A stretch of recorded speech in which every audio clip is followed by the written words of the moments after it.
دیکھیے دجال اکبر کے بارے میں جو احادیث ہیں، ایک بات تو یہ کہ وہ کانا ہوگا ایک آنکھ سے، اس کے ماتھے پر لکھا ہوا ہوگا کافارا، ہر مومن پڑھ لے گا چاہے پڑھا لکھا ہو یا نہ ہو، وہ خدائی کا دعویٰ کرے گا، اور اس کی قوتیں کتنی ہوں گی ذرا نوٹ کیجئے. لا تزع قریۃ الا حبطها فی 40 لیلۃ، مسلم شریف کی روایت ہے.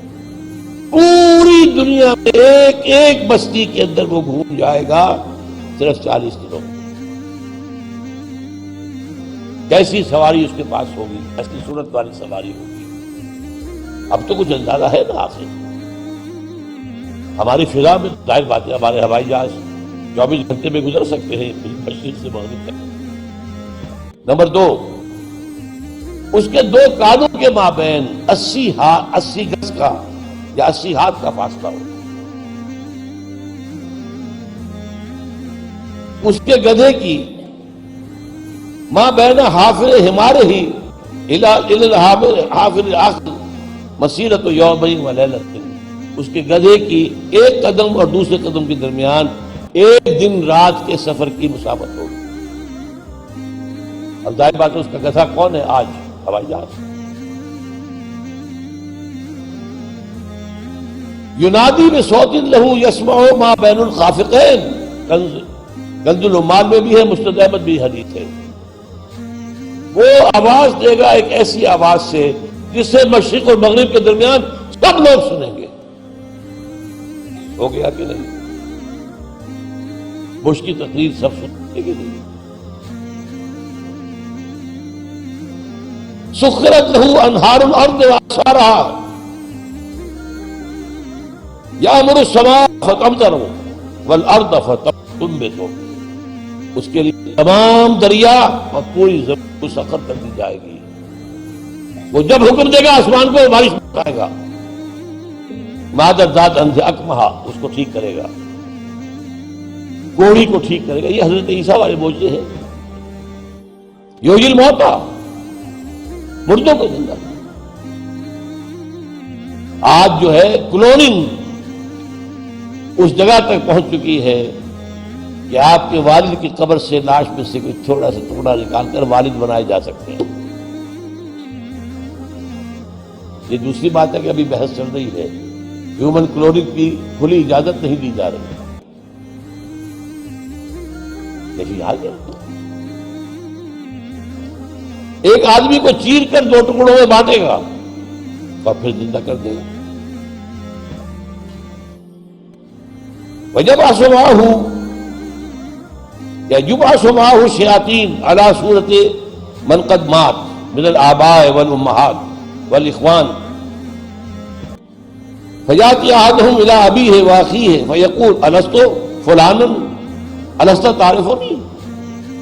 اس کے ساتھ شیاطین جن کا لشکر ہوں گے اور ان کی صورتیں وہ بنا دے گا لوگوں کے مرے ہوئے ماں باپ اور بھائیوں کی سی، اور وہ آ کر کہیں گے دیکھو میں تمہارا باپ نہیں ہوں، پہچانتے نہیں مجھے، میں تمہارا بھائی نہیں ہوں، پہچانتے نہیں ہو مجھے، ارے میں تمہاری ماں نہیں ہوں، پہچانتے نہیں ہو. یہ خدا ہے، اس کو کرو سجدہ.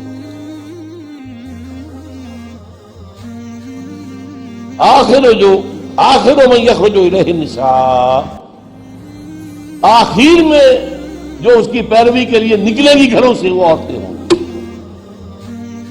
حتی ان الرجل لیرجع الی امہ وابنتہ واختہ وعمتہ فیوثقها، یہاں تک کہ ایک بندہ مومن جائے گا دوڑ کر اپنے گھروں میں اپنی ماں کو، بہن کو، بیٹی کو، بیوی کو باندھ کر جکڑ کر رکھنے کی کوشش کرے گا اور وہ رسیاں توڑا کر اس دجال کے پیچھے بھاگے. وہ نقشہ ہے آج. ایک حکم پر یہ شیطان مشرف جو ہے ہمارے ہاں 30% سیٹیں سب عورتوں کے لیے مقرر کر دو. بھائی امریکہ تک میں نہیں ہے تو ان کی پیروی کر رہے ہو، وہاں پہ نہیں ہے. ہم ان سے بڑھ کر ان کے مقاصد کی تکمیل میں ان سے آگے جا رہے ہیں.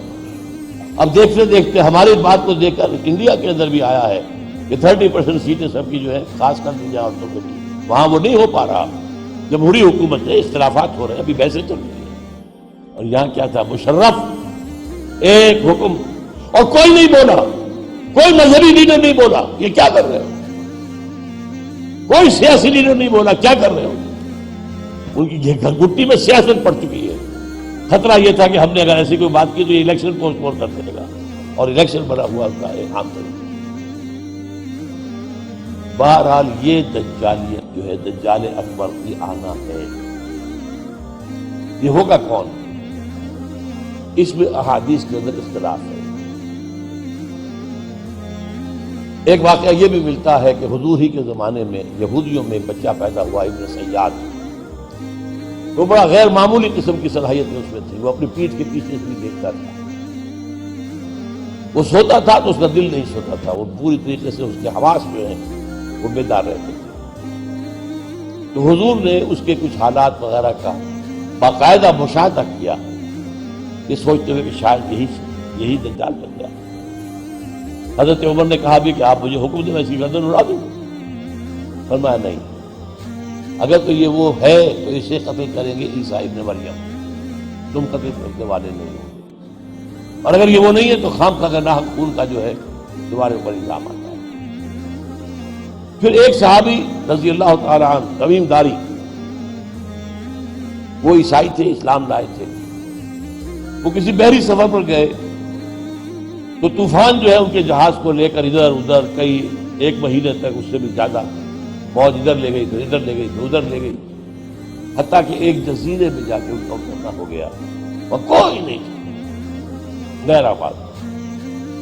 اندر کچھ گئے تو انہیں ایک عجیب سی مخلوق نظر آئی، جساسا، کہ نہ اس کا پتہ چلتا تھا منہ کدھر ہے دم کدھر ہے. اس نے کہا تم کیا کرنے آئے ہو؟ دیکھو فلاں صومعہ ہے، ذرا ادھر جاؤ، گھنا جنگل ہے، وہاں جو ہے ایک صومعہ ہے، چرچ ہے، اس میں ایک آدمی تمہارا انتظار کر رہا، جاؤ. وہاں گئے تو دیکھا کہ بہت قوی ہے، بہت لمبا چوڑا، رسیوں میں اور چینز کے اندر جکڑا ہوا انسان، انسانی شکل. اور اس سے پھر مکالمہ ہوا، کچھ سوالات کیے، کیا بحیرہ گلیلی میں پانی ہے؟ ہاں جی ہے. اچھا، ایک وقت آئے گا کہ پانی نہیں رہے گا. حضرت عیسیٰ علیہ السلام کی آمد کے بعد جب یاجوج ماجوج آئیں گے یہ سارا پانی پی جائے، کوئی قطرہ نہیں بچے گا. اس طرح کئی سوالات کیے، اور پھر اس نے غالباً یہ کہا کہ میں دجال ہوں، مجھے ابھی اللہ نے گرفتار کیا ہوا ہے، پھر اب وقت آئے گا مجھے چھوڑے گا.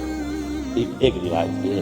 جب حضرت آئے تمیم داری تو حضور نے پھر اعلان عام کرایا، مسلمانوں کو جمع کرایا اور انہیں یہ سارا تمیم داری کا واقعہ سنوایا. دیکھ لیجیے.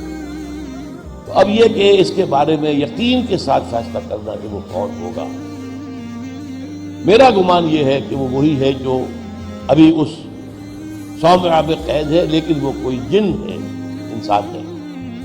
عزازیل جو شیطان لعین ہے، اس کا کوئی بڑا جنرل ہے، جو کہ آخری وقت میں آخری امتحان کے لیے انسانوں کے اللہ تعالیٰ کی طرف سے اس کو چھوٹ دی جائے گی. اور یہ ہوگا حضرت عیسیٰ علیہ السلام کا جو حکومت کا دور ہے 40 برس اس کے آخر، اور اسے بھی پھر حضرت عیسیٰ علیہ السلام ہی قتل کرے. لیکن اس سے پہلے یہ ہے کہ اتنی بڑی ہوا چل چکی ہوگی کفر اور الحاد کی، اور جو ہے زوال آ چکا ہوگا، کہ پھر حضرت عیسیٰ کا انتقال ہونے کے بعد کچھ ہی عرصے کے بعد اللہ تعالیٰ ایک خاص ہوا بھیجے گا کہ جن کے دل میں بھی ایمان ہے ان کی جانیں بڑی آسانی سے سہولت سے نکل جائیں گی. اب دنیا میں صرف کافر، فاسق، ملحد، مشرک، گناہگار لوگ رہ جائیں گے.